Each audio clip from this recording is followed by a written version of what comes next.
Hey, Rukus here, back from seeing the Mario movie. This is going to be a spoiler-free review, so if you care about spoilers, this is probably a good review to watch. If you don't care about spoilers, then maybe go watch a different review, but it's still going to be a lot of detail in this review, but it's basically just going to be my first impressions watching it for the first time. I just got back from seeing it, so... So anyway, the main story is basically very simple. Mario is in Brooklyn, and he is plumbing and shit, and he's trying to find work.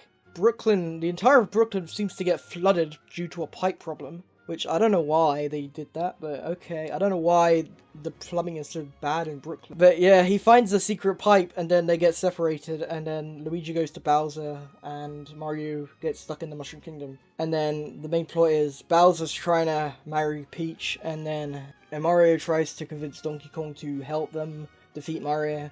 They go to Donkey Kong Land, and then Mario gets beaten up by Donkey Kong. So in terms of characters in the movie, we have like Mario and then Toad and Peach. And Peach is a lot better in this film than she is in the games. In the games, she's kind of like just nothing. She just doesn't do anything. But in this game, she actually kind of helps fight Bowser and is actually kind of better than Mario in a way. She's more powerful than Mario because Mario's very new to being in the Mushroom Kingdom, so he doesn't really know much. And Peach has been there for a long time, so is much more used to the platforming kind of thing. And they have like this weird section in the movie where Mario's training with the platforming thing, and he has to eat the mushroom, and he hates mushrooms. But apparently she got through the entire, like, it's like an obstacle course, and Peach apparently did it on the first try, but Mario took about 100 billion tries to do it, and it took him like all night. But he eventually got close, but then didn't get it, so. But other than that, Donkey Kong, his voice is pretty meh. I actually didn't realize that Cranky Kong was in the film until later, and Cranky Kong is probably more interesting than Donkey Kong, really. And they also have a Diddy Kong and Dixie Kong as well, and then Funky Kong is kind of weird, because he doesn't actually look like Funky Kong in this film. Not like he is in the games. Now, as for the music is freaking amazing. There are many themes like Gusty Garden Galaxy and like Mario 3 and Mario 3D World. Yeah, there's Donkey Kong music, and there's Mario 3D World music, and there's Mario Land music, and there's Mario Galaxy music. And they also have the Captain Toad theme for when Captain Toad shows up. Even though Captain Toad isn't actually in this film, it's just normal Toad. But they have the Captain Toad theme as well, which is cool. So there's a lot of different Mario themes in this. And they even have the Peach's Castle theme, which from Mario 64, which is nice. But they don't have many, like, obscure themes. Like, they have most of the main ones, but they don't have many, like, interesting, like, obscure themes.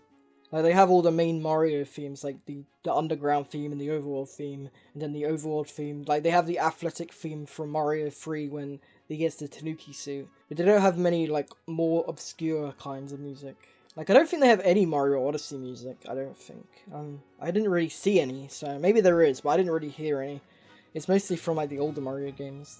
And yeah, they have the best thing that is very, very hard to hear, but in the beginning scene, there's a beginning scene where Mario goes to, like, a rich house to fix the toilet, or the plumbing for the bathroom, which includes the toilet and the sink. You can hear the Hotel Delfino casino music from Mario Sunshine, which is very funny. But you can barely hear it. It's very quaint and in the background.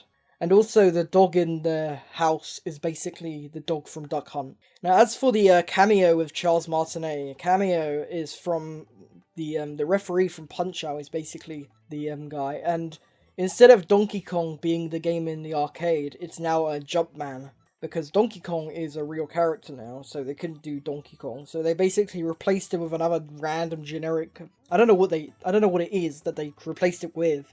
It's just some random, like, green guy. But now the game is called Jumpman, which is funny because that's what Mario originally was called, so... Now, in terms of things I really liked about the film, there was one part in the film where they're, like, talking about stuff and looking at a map.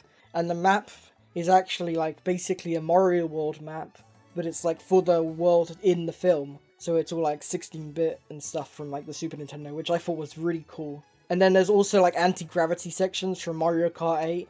And then there's the Cat Mario suit, when, like, Mario's, like, jumping at walls and shit, and, like, he, like, goes under Bowser. Wait, no, he doesn't fight Bowser with the Cat Mario suit, he fights Donkey Kong. And he goes, like, under him, and then he, like, pounces on him, and then, like, uses claws, which is all cool. But overall, I thought the film was great. It's very nostalgic and referencey. So if you don't really like references and want more like plot, but if you just want a fun film that has a lot of Mario lore and stuff in it, and like Easter eggs, then I think you'll like this film. But yeah, I liked it a lot.